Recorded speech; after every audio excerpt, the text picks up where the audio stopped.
एक बार फिर से स्वागत है बेटा आपका हमारे चैनल लेखांकन विद्यापीठ में। कैसे हैं आप सभी? आई होप आप लोग सभी बहुत अच्छे से हैं। और अभी आपको अपना बहुत ज़्यादा ध्यान रखना है बेटा, क्योंकि अभी रेनी सीजन चल रहा है और इस सीजन में क्या होता है, बहुत ज़्यादा कम्युनिकेबल जो डिजीजेज है ना, वो बहुत ज़्यादा स्प्रेड होती है। ठीक है, आप लोग जैसा कि जानते हैं कि लेखांकन विद्यापीठ एक ऐसा प्लेटफॉर्म है जो आप लोगों को सारे सब्जेक्ट एक ही चैनल के थ्रू प्रोवाइड कराने जा रहा है।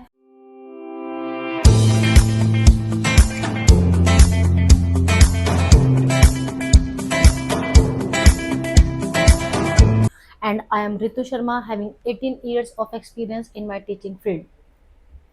बेटा हम लोग आपके लिए इससे पहले 9th क्लास का केमिस्ट्री का एक chapter that is matter in our surrounding लेकर आए हैं। अभी हम लोग फिजिक्स का चैप्टर 1 दैट इज मोशन वो कर रहे हैं, और इससे पहले हम इसकी एक वीडियो आप तक पहुंचा चुके हैं। आई होप आप लोगों ने वो वीडियो देखी है और समझी है। किसी भी बच्चे को अगर किसी भी तरीके का कोई भी डाउट आता है बेटा, तो आप हमें कमेंट सेक्शन में पूछ सकते हैं, क्योंकि मैंने लास्ट टाइम भी बताया था, एक बार दोबारा से बता रही हूँ कि मोशन जो चैप्टर है ना बेटा, पूरे फिजिक्स का एक बेस है। तो आपको इससे तो बिल्कुल भी नहीं डरना है। इसको आपको इतना अच्छे से कर लेना है कि क्या होता है भाई मोशन, मोशन का डर कैसा होता है मुझे तो पता ही नहीं है। क्लियर? अब स्टार्ट करते हैं आज का टॉपिक। अभी इससे पहले हमने क्या पढ़ा था? हमने पढ़ा है बेटा कि व्हाट इज मोशन। ठीक है, when an object is said to be in motion and what when an object is said to be at rest। ये सब पढ़ा हमने। Motion in a straight line हमने ये पढ़ा। साथ साथ हमने दो physical terms that is distance and displacement, इन दोनों के बारे में भी हमने पढ़ा था बेटा। डिस्टेंस क्या था? The total path length covered bye N object is called distance। the SI unit of distance is meter while the displacement is the shortest path length। ठीक है, दोनों की SI यूनिट होती है metre, but the difference is the displacement is a vector quantity while the distance is a scalar quantity. चलिए जी। और एक बात जो आपको दिमाग में रखनी है वो क्या? Distance never can be equal to displacement. ठीक है, अभी इससे रिलेटेड जो फैक्ट्स हैं हम आगे और पढ़ने जा रहे हैं। ये देखिए, आपकी एनसीईआरटी की बुक में बेटा दो एक्टिविटीज गिवन है। अब इस एक्टिविटी में तुम्हारे से क्या बोला है कि take a metre scale and a long rope. आपने एक मीटर स्केल ले लिया और एक लॉन्ग रोप ले ली। Walk from one corner of a basketball court to its opposite corner along its sides. मान लो जी मेरा बास्केटबॉल कोर्ट है और आपसे बोला कि एक कोना ये है और इसका एक कोना ये है, तो रस्सी पकड़ो और इधर से इधर चले जाओ। Measure the distance covered by you and magnitude of the displacement. अब इन्होंने क्या बोला है कि walk from one corner of a basketball court to its opposite corner. ठीक है, तो यहाँ से मैंने चलना शुरू करा, चलते चलते चलते मैं जो है यहाँ पर पहुंच गई। तो जो पूरा मैंने रास्ता कवर किया है वो तो हो जाएगा डिस्टेंस, और यहाँ से लेकर यहाँ तक की जो डिस्टेंस है मेरा, ठीक है, ये हो गया मेरा डिस्प्लेसमेंट। हमने क्या पढ़ा था? The shortest path length. तो ये मेरा शॉर्टेस्ट वाला रास्ता हो गया ना जी। अब एक तो था जी बेचारे दो बच्चे हैं, मान लो ए और एक है बी। ए बेचारा जो है बहुत ही ऑब्लाइज स्टूडेंट है। टीचर ने बोला कि आपको क्या करना है बेटा, 1 2 3 4, ये 4 पॉइंट्स के नाम दे दिए कि आपको 1 से चलना शुरू करना है और जाकर 3 पर पहुंचना है। तो बेचारा पहले 1 से 2 तक गया, 2 से 3 तक गया। लेकिन जो बी वाला है वो थोड़ा स्मार्ट बच्चा है, उसने क्या किया, वो ए से सीधा शॉर्टकट से यहाँ पर पहुंच गया। ठीक है, तो आई होप आपको समझ में आ गया होगा। अब हमने क्या देखा, इन्होंने हमारे से पूछा है कि दोनों के बीच में क्या डिफरेंस है। The total path length is distance while the shortest path length is displacement। चलिए, अब यहाँ पर देखो बेटा दिया है, ये मोस्ट इंपोर्टेंट है कि automobiles are fitted with a device that shows the distance traveled। such a device is known as an odometer। तो आप सभी बच्चों ने ट्रैवलिंग कर रखी है, हो सकता है कि आप लोगों को तो ड्राइविंग भी आती होगी। तो जब हम लोग किसी ऑटोमोबाइल में बैठते हैं, जैसे कि हम लोगों ने कार में बैठे हैं, ऑटो में बैठते हैं, तो हम लोग क्या देखते हैं कि वहाँ पर आगे की तरफ कुछ मीटर जैसे इंस्ट्रूमेंट फिट होते हैं। उनमें से एक मीटर जो है वो मुझे ये दिखाता है कि भाई आज के डेट में मैंने कितना ट्रैवलिंग कर लिया, उसको बोलते हैं ओडोमीटर। तो एक ऐसा इंस्ट्रूमेंट जो मेरी डिस्टेंस ट्रेवल्ड को रिकॉर्ड करता है या मेजर करता है उसका नाम है ओडोमीटर। तो यहाँ से 1 मार्क का क्वेश्चन बन गया बेटा आपका। अब इन्होंने क्या बोला, देखो जी, कि a car is driven from Bhubaneswar to New Delhi, the difference between the final reading and the initial reading of the odometer is 1850 kilometre. Suppose जब उसने चलना शुरू किया भुवनेश्वर से दिल्ली तक, तो स्टार्टिंग में तो मीटर की रीडिंग थी 0, मान लिया जी हमने, क्योंकि आपने देखा ना मुंबई में पहले 0 मीटर रीडिंग करके तब चलना स्टार्ट करते हैं, और जब वो न्यू दिल्ली जाकर उतरा तो मीटर में रीडिंग आ गई 1850। क्या पूछा है जी, find the magnitude of the displacement. तो यहाँ पर डिस्प्लेसमेंट बताना इन्होंने बोला है कि रोड मैप की हेल्प से। अब रोड मैप तो हम यहाँ पर कहाँ से लेकर आएंगे, तो आप लोग जनरली क्या देख लोगे कि यहाँ पर डिस्टेंस और डिस्प्लेसमेंट हमारी कितनी होगी, 1850। ठीक है जी, चलिए अब आगे आगे चलते हैं। एक ये क्वेश्चन दे रखा है बेटा एनसीईआरटी की बुक में, जो कि बहुत ही ज़्यादा इम्पोर्टेंट क्वेश्चन है और बच्चों को ये आता है एग्जाम में करने के लिए।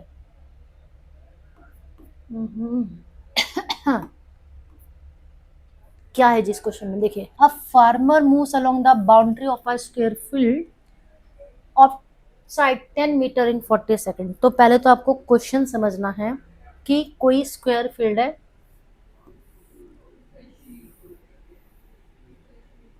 ठीक है जी, स्क्वायर फील्ड है कोई हमारा, और इसकी एक साइड है 10 मीटर की, तो स्क्वायर है तो वैसे बात है सारी साइड्स कितनी होगी बेटा 10 मीटर। दिस इज अगेन 10 मीटर। सपोज मैंने इनका नाम दे दिया जी A B and C D, ठीक है, ये हो गया मेरा स्क्वायर फील्ड। इन्होंने बोला कि कोई फार्मर है, वो क्या कर रहा है, एक स्क्वायर फील्ड जिसकी एक साइड 10 मीटर की है, इसका एक पूरा चक्कर काट रहा है जी, ठीक है। तो वो कितने टाइम में काट रहा है, 40 सेकंड में। कि जी वो यहाँ से ए से चला, ए से बी, बी से, इसको लिख देती हूँ मैं सी, sorry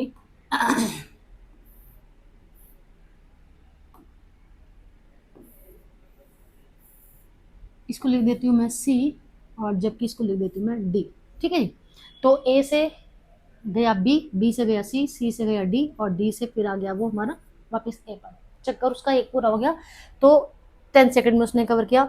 what will be the magnitude of displacement of the farmer at the end of 2 minute 20 second.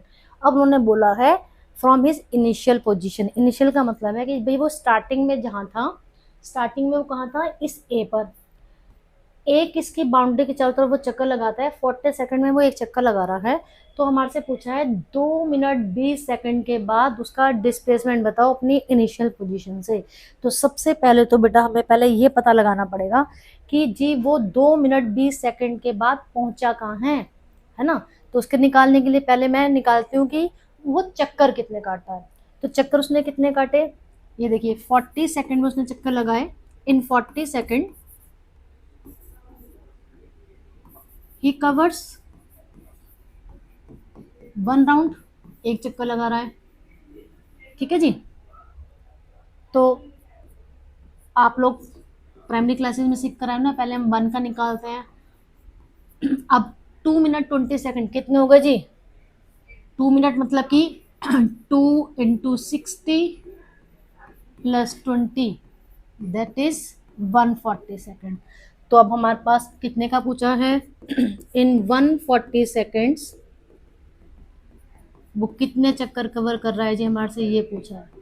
तो इसको जब आप सिंप्लीफाई करोगे ये हो गया मेरा 140 अपॉन 40, 0 से 0 कैंसिल कर दिया, 2 2 जा 2 7 जा, तो दैट इज 3.5। इसका मतलब 3.5 चक्कर जो है वो 2 मिनट 20 सेकंड में लगा रहा है जी। तो 3.5 चक्कर के बाद उसकी पोजीशन क्या हुई, पहले हम इस डायग्राम से समझते हैं, ठीक है। तो यहाँ पर मैं पेन का कलर थोड़ा दूसरा कर लेती हूँ ताकि इसलिए समझ में आ जाए। ए से बेटा उसने चलना शुरू करा, फर्स्ट राउंड ए से गया, इधर गया, इधर गया, इधर गया, एक चक्कर, दूसरा चक्कर, तीसरा चक्कर। अब चौथे चक्कर में क्योंकि 3.5 चक्कर हैं तो वो यहाँ पर पहुंचा है। इट मीन्स अब मुझे यहाँ ए से सी तक की जो उसकी डिस्टेंस है वो निकालने के लिए बोला है, क्योंकि हमारे से डिस्प्लेसमेंट पूछा है द शॉर्टेस्ट पाथ लेंथ। अब यहाँ पर आप देखिए, यहाँ पर अब हमें क्या निकालना है, मुझे निकालना है AC। तो AC कैसे निकालूंगी, ये देखो डायगोनल बन गया बेटा हमारा। हम लोगों ने 8th क्लास में पाइथागोरस थ्योरम पढ़ी थी। तो पाइथागोरस थ्योरम क्या कहती है,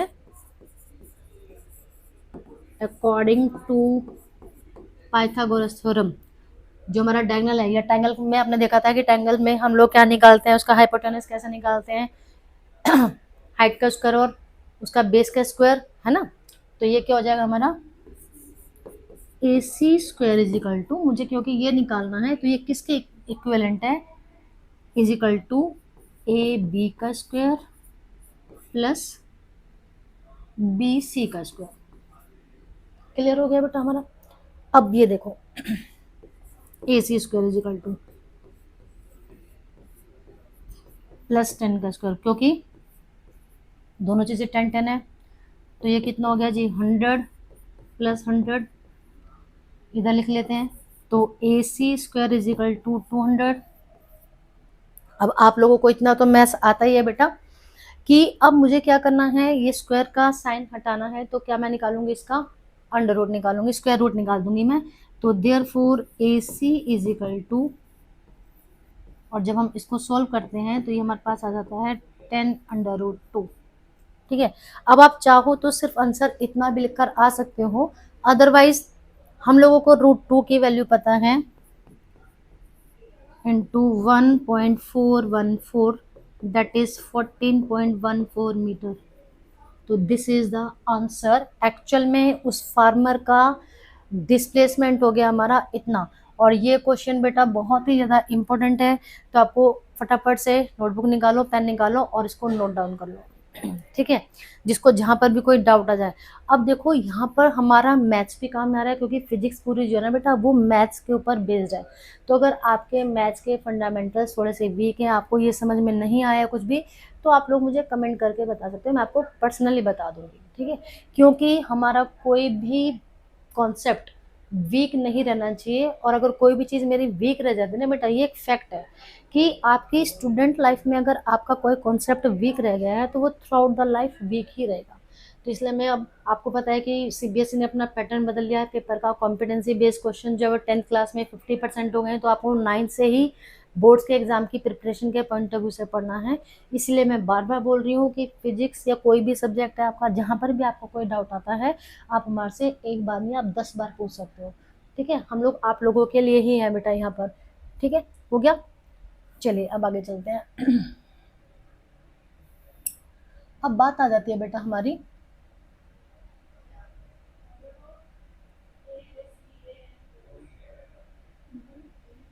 अभी हमने पढ़ा मोशन के बारे में कि हम लोग क्या कब कह सकते हैं जी कि कोई ऑब्जेक्ट मोशन कर रहा है या कोई ऑब्जेक्ट मोशन नहीं कर रहा है, वो रेस्ट में है। ठीक है, वो हमने समझ में आया। हमने ये भी पढ़ लिया कि ऑब्जेक्ट जो है उसकी हम डिस्टेंस कैसे निकालेंगे, भाई वो कितना चला है, उसका मैं डिस्प्लेसमेंट कैसे निकालूं। एक चीज मैंने आपको बताई थी कि distance can never be equal to displacement. अब यहाँ पर एक एनसीईआरटी की बुक में क्वेश्चन गिवन है बेटा, उस क्वेश्चन में क्या पूछा है कि क्या डिस्टेंस और डिस्प्लेसमेंट इक्वल हो सकते हैं, नो। क्योंकि, और एक और थिंग उससे रिलेटेड क्या चीज बेटा, कि displacement can be zero but distance can never B zero. अब ऐसा क्यों, सपोज मैं दोबारा से एक एग्जांपल देती हूँ। मान लो जी कोई ऑब्जेक्ट है, ठीक है, उसने ए पॉइंट से चलना शुरू किया, बी पॉइंट तक चलकर गया, और मान लो यहाँ से यहाँ तक की जो डिस्टेंस है वो 10 मीटर की है। क्लियर, तो वो ए से बी गया 10 मीटर, बी से वापस ए आ गया, तो पहले इधर गया फिर इधर गया, तो उसका डिस्टेंस कितनी हो गई, 10 + 10 इज इक्वल टू 20। लेकिन डिस्प्लेसमेंट कितनी होगी, ए से बी तक गया था 10, बी से ए आ गया वापस 10, दैट इज 0। इसका मतलब डिस्प्लेसमेंट जो है वो 0 हो सकती है, लेकिन डिस्टेंस कभी भी 0 नहीं हो सकती। क्लियर, आप बेशक से आप अगर देखो, मुझे देखोगे, मैं मान लो बस यहाँ से लेकर यहाँ तक चल कर गई, ठीक है, तो मेरी डिस्टेंस कुछ ना कुछ तो मैंने रोड कवर करी है ना, तो उतना मेरा डिस्टेंस आ गया। तो क्या इस केस में मेरा डिस्प्लेसमेंट 0 हुआ। अब मैं वापस चले जाऊँ जी, वहीं पर अगर खड़ी हो गई मैं, मेरा डिस्प्लेसमेंट 0 हो गया। क्लियर, तो ये बात फैक्ट जो है वो आपको लर्न कर लेनी है। वो क्या कि displacement can be zero but distance can never B zero. अब बात आ गई हमारे यूनिफॉर्म मोशन। देखो जी, नाम से ही पता लग रहा है कि यूनिफॉर्म मोशन, ये यूनिफॉर्म मोशन होता क्या है। तो देखो, यूनिफॉर्म का मतलब होता है बेटा हमारा एक समान।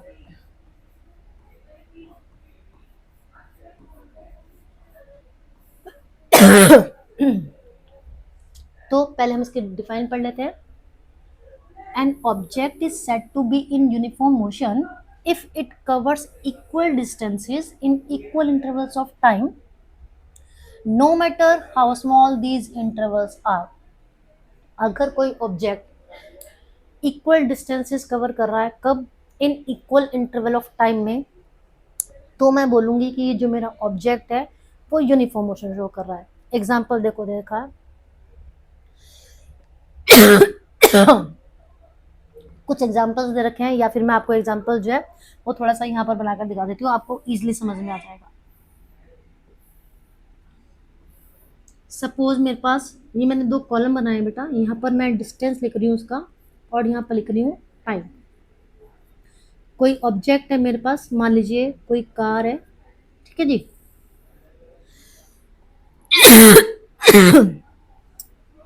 अब 8 बजे, 8:05, 8:10, 8:15 और 8:20।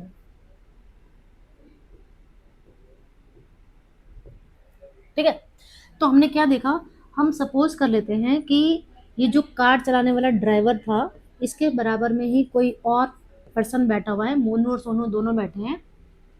क्योंकि जो मोनू है वो तो कार ड्राइव कर रहा है, जो सोनू है उसने अपनी पर्टिकुलर निगाह कहाँ बना कर रखी है बेटा, ओडोमीटर के ऊपर। ठीक है, वो हर 5 मिनट्स के गैप के बाद ओडोमीटर की रीडिंग को चेक कर रहा है। तो जब उसने अपनी जर्नी स्टार्ट की थी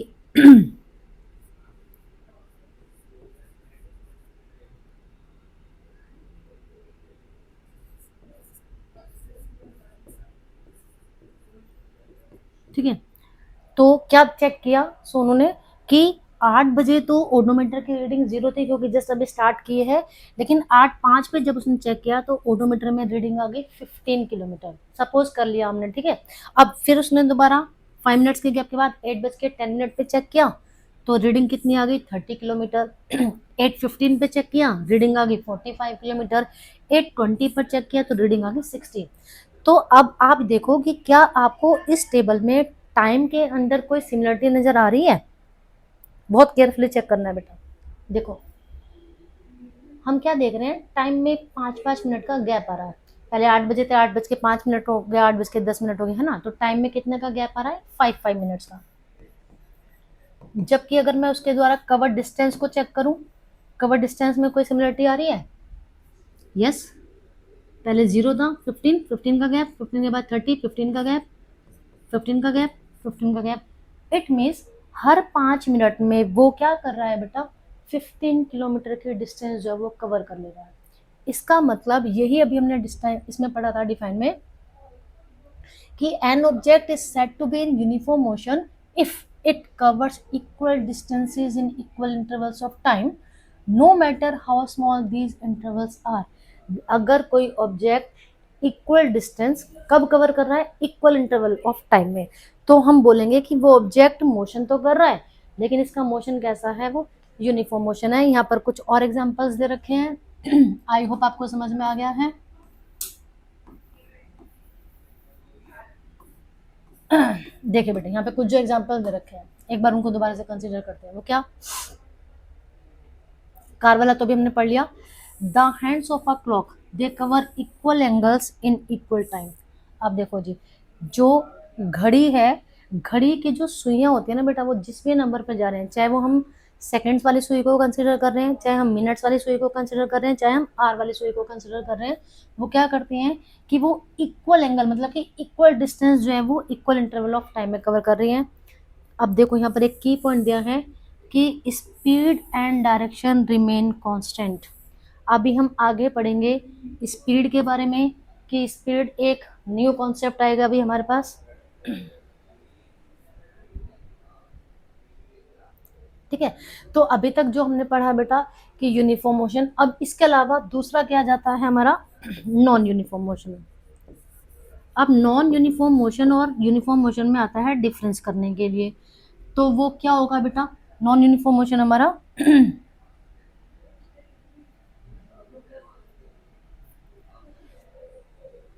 इसी की जस्ट अपोजिट डिफाइन।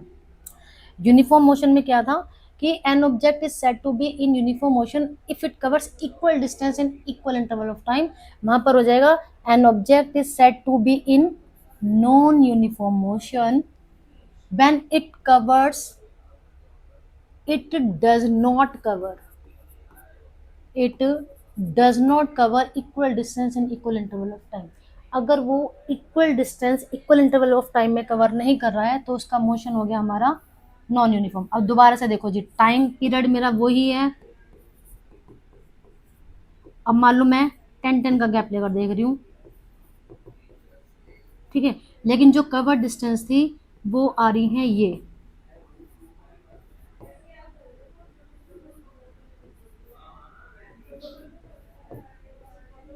देखो जी, अब आप क्या देख रहे हो, 8 बजे चेक किया, डिस्टेंस कवर 0 थी। 8:10 पे चेक किया, कवर डिस्टेंस 15 थी। यहाँ पर 15 का गैप आ गया। 8:20 टाइम में 10-10 का गैप आ रहा है, 10-10 मिनट्स का, लेकिन जो कवर डिस्टेंस है देखो यहाँ पर 15 का गैप, यहाँ पर 10 का गैप, यहाँ पर ओनली 4 का गैप, और यहाँ पर कितना गया, दिस इज 35, 6 का गैप। तो हम क्या देख रहे हैं कि यहाँ पर जो कवर डिस्टेंस है वो बेटा इक्वल नहीं है, तो ये क्या हो गया हमारा नॉन यूनिफॉर्म मोशन। तो अभी तक हम लोगों ने जो इस चैप्टर में पढ़ा है, एक बार दोबारा से आपको रिकैप्चुलेट करवा देती हूँ। सबसे पहले हम लोगों ने पढ़ा कि how can we identify an object is in motion और एट रेस्ट। अगर टाइम के साथ उसकी पोजीशन चेंज हो रही है तो वो मोशन में है, टाइम चेंज होता जा रहा है, पोजीशन चेंज नहीं हो रही है तो वो रेस्ट में है। इसके बाद हमने पढ़ा distance and displacement. The total path length covered by the object is known as distance while the shortest path length is called displacement. Displacement is a vector quantity while distance is a scalar quantity. फिर उसके बाद हम लोगों ने क्या पढ़ा बेटा, reference point पढ़ा था, ठीक है, और फिर हमने पढ़ा uniform and non uniform motion. तो ये चैप्टर को हम लोग स्टेप बाय स्टेप, आपको हो सकता है कि नंबर ऑफ वीडियोस थोड़ी सी ज़्यादा हो जाएं, लेकिन बेटा हमारा मेन पर्पज़ है कि आपको सारे टॉपिक समझ में आने चाहिए। जैसे कि मैं पहले भी बता चुकी हूँ, ये वाला जो हमारा टॉपिक है थोड़ा सा कॉम्प्लिकेटेड है 8th का कंपेरेटिवली, क्योंकि जैसे अभी आप लोग 9th में आए हो, बट अगर आपको एक बार ये चैप्टर समझ में आ गया तो फिजिक्स आपको फिर लगेगा यार फिजिक्स तो बहुत ही इंटरेस्टिंग सा सब्जेक्ट है। क्लियर? तब आपको क्या करना है, वीडियो को लाइक करना है बेटा, शेयर करना है, कमेंट करना मत भूलना, प्लस साथ साथ में लेखांकन विद्यापीठ चैनल को सब्सक्राइब करना है। आई होप आपको समझ में आया है। तो मिलते हैं नेक्स्ट वीडियो में, तब तक के लिए टेक केयर।